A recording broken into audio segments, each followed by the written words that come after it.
আসলে তো নেতৃত্বটা, বুকের রক্তটা, পুলিশের মুখের ওই কথাটা যে একটা মরে একটাই মরে, আর তো কেউ যায় না, এটা তো গত 15 বছরে আমরা না দেখছি সিপিবি থেকে, না দেখছি বিএনপি থেকে। মানে এই ক্রেডিটটা তো ওদেরই দিতে হবে, মানে এটা দিতে হবে না ক্রেডিট। অফকোর্স ক্রেডিট তো তাকে দেওয়া হচ্ছেই। মানে আমি প্রথম দিন থেকে আমি বলছি যে ক্রেডিট তো তাদেরই সবচেয়ে বেশি। কিন্তু কথা হচ্ছে তাদের ক্রেডিট একক ক্রেডিট। বিএনপি নেতারা নির্বাচনমুখী হতে চাচ্ছেন, বারবার আমি বিএনপির কথা বলতেছি কারণ আপনাকে মানে বিষয়টার মধ্যে একটু প্রশ্ন করার জন্য, বিএনপি যেহেতু এখন প্রধান রাজনৈতিক দল, অনেকে আমাকে এই প্রশ্ন করছেন যে বারবার বিএনপির কথা কেন আসছে, সেই জন্য বিএনপির নেতারা নির্বাচনমুখী হতে চাইছেন। তারা নানাভাবে নির্বাচনকালীন একটা সরকার হিসাবেই ভূমিকা রাখতে বলছেন অন্তর্বর্তীকালীন সরকারকে, যে আপনারা নির্বাচনটা করে দেন।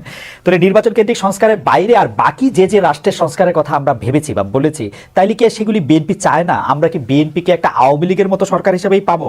মানে জুলাই আন্দোলনকারীরা যেরকম ভাবে বলছেন আর কি, যে আমরা আরেকটা রাজ পরিবারকে ক্ষমতায় বসাতে চাই কিনা। Absolutely not. কারণ হচ্ছে কি, মানে আমি মনে করি না যে বাংলাদেশে ভবিষ্যতে আরেকটা আওয়ামী লীগ হওয়া সম্ভব হবে, মানে অ্যাট লিস্ট ফোরসিয়েবল ফিউচারে। ভবিষ্যৎ মানে আমি 50 বছর সেটা মিন করি। এখানে আপনাকে বুঝতে হবে যে BNP is the biggest part of this as a political party. They are the biggest party of this ছাত্র আন্দোলন। সবচেয়ে বেশি মানুষ মারা গেছে বিএনপি, সবচেয়ে বেশি সময় ধরে।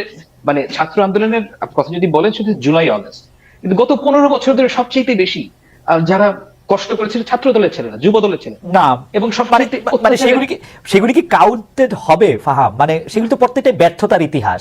এই অক্টোবরেই তো মানে 2টা-4টা বোমা সাউন্ড গ্রেনেড ফোটার পরে পুরো এত বড় সমাবেশ বন্ধ করে বিএনপি চলে গেল। বিএনপি তো আসলে কিন্তু ব্যাপারটা হচ্ছে যে এটার মধ্যে তো অবশ্যই ব্যর্থতা আছে, কোনো এটা অস্বীকার করার কোনো উপায় নেই। কিন্তু দ্যাট ডাজন্ট মিন যে পিপলস ম্যান্ডেট এখানে আসছে না। জনসমর্থন বিএনপির ছিল না, বিএনপির হিউজ জনসমর্থন ছিল, এবং সেটা হয়তো নির্বাচন হলে আপনারা বুঝতেও পারবেন। আমি শিওর না, কিন্তু গত 28 অক্টোবর যা আমি দেখেছি সেটাতে মনে হচ্ছে যে তাদের হিউজ পপুলারিটি আছে।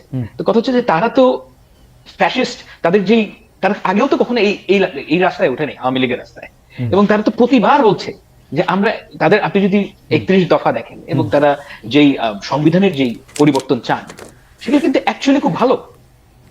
মানে সারা তো প্রমিস করছে সব যে আমরা এগুলো করবো, রাইট। কিন্তু আমার প্রশ্নটা অন্য জায়গায় ফাহাম, মানে রুবিন ভাই আমাদের শুনতেছেন। আমার প্রশ্নটা হচ্ছে যে ছাত্র জনতার যে এই মানে যেটাকে বৈষম্য বিরোধী ছাত্র আন্দোলনকে, যেটাকে নেতৃত্বের কথা বলেছে প্রফেসর ইউনূস বলেছেন যে ছাত্ররা আমাদেরকে চাকরি দিয়েছে, ওইটা যদি ধরে নিই যে ওদের এই আন্দোলনটার মধ্যে সবচেয়ে বড় দল বিএনপি, আপনি এখন বলছেন, অনেকে বলছে যে আমাদের সবারই তো অংশগ্রহণ করতেছে, আমরাও দাবি করছি আমাদেরও কিছু কিছু কিছু কিছু জিনিস ছিল, আমরা এটা বলছে। কিন্তু আসলে তো নেতৃত্বটা, বুকের রক্তটা, পুলিশের মুখের ওই কথাটা যে একটা মরে একটাই মরে, আর তো কেউ যায় না, এটা তো গত 15 বছরে আমরা না দেখছি সিপিবি থেকে, না দেখছি বিএনপি থেকে। মানে এই ক্রেডিটটা তো ওদেরই দিতে হবে, মানে এটা দিতে হবে না ক্রেডিট। অফকোর্স ক্রেডিট তো তাকে দেওয়া হচ্ছেই। মানে আমি প্রথম দিন থেকে আমি বলছি যে ক্রেডিট তো তাদেরই সবচেয়ে বেশি। কিন্তু কথা হচ্ছে তাদের ক্রেডিট একক ক্রেডিট। আমি বলছি যে এই আন্দোলনের মধ্যে সাধারণ মানুষের পার্টিসিপেশন ছিল। ঢাকা ইউনিভার্সিটির স্টুডেন্টদের তুলনায় তো প্রাইভেট ইউনিভার্সিটির স্টুডেন্টরা বেশি মারা গেছে। প্রাইভেট ইউনিভার্সিটির স্টুডেন্টরা এখানে ব্যাপকভাবে এই আন্দোলনের শরিক ছিল। জামায়াত ইসলাম শিবিরের ছেলেমেয়েরা এটার মধ্যে শরিক ছিল। পুরো দেশের মানুষ যখন একত্র হয়েছে, তখনই এই আন্দোলনটা তার যে অভিষ্ট। অ্যাবসলিউটলি। কিন্তু এখন ঢাকা ইউনিভার্সিটি না প্রাইভেট ইউনিভার্সিটি, চিটাগং বিভাগ নাকি বগুড়া, চিটাগং এখন নতুন গোপালগঞ্জ কিনা, এই আলাপগুলি কি খুব জরুরি আলাপ? মানে এই বিভক্তিটাকে, মানে চিটাগং এর না, মানে এটা এই ডেলিভারিটলি আলাপগুলি কেন তোলা হচ্ছে? মানে আপনি এটাই আমি আপনাকে প্রথমেই বলছিলাম যে এখন মানুষ খুব রেগে আছে, মানুষের যে আকাঙ্ক্ষা সেটা হচ্ছে না। কারণ হচ্ছে যে বাংলাদেশের তো এই যে সংস্কারের কথা আমরা বলছি, অর্থাৎ নর্মালসিতে ফেরত আসা, এটা সময় লাগবে। এখন এই যে সময় লাগবে, এখন সবাই রেগে আছে যে তুই আওয়ামী লীগ, তুই জামাত, তুই মানে আগে কি করছিস 15 বছর, এগুলো হচ্ছে গিয়ে আমাদের যে ক্ষোভ প্রকাশের জায়গা হয়ে গেছে। এখন এখান থেকে বের হতে সময় লাগবে, এবং আমার বাংলাদেশের মানুষকে ধৈর্য ধরতে হবে। এই ধৈর্য ধরা ছাড়া কোনো উপায় নেই। না, এটা খুবই ইন্টারেস্টিং। আমি একটু এখানে ছোট করে একটু বলে রাখি, সেটা হচ্ছে যে ধরেন আমার কথাতেই বলি, অন্য কথাতে, মানে এই জুলাই আগস্ট মাসে আমরা কে কি করছি আমরা জানি না, কিন্তু আমাকে হঠাৎ করে দেখা গেল বিভিন্ন অ্যাভেঞ্জার ক্যারেক্টারে, হ্যারি পটারের চাচার ভূমিকায়, নানা ধরনের কিছু। তো ওরা প্রত্যেকটা ব্যাপারে আমার জন্য অনেক বিব্রতকর ছিল। কিন্তু ইদানিং আবার শুরু হয়েছে যে দেখি যে এক পক্ষ মাঠে নামছে, তারা বলতে চায় যে আপনি অগাস্টের আগে কোথায় ছিলেন, আপনাকে তো দেখিই নাই।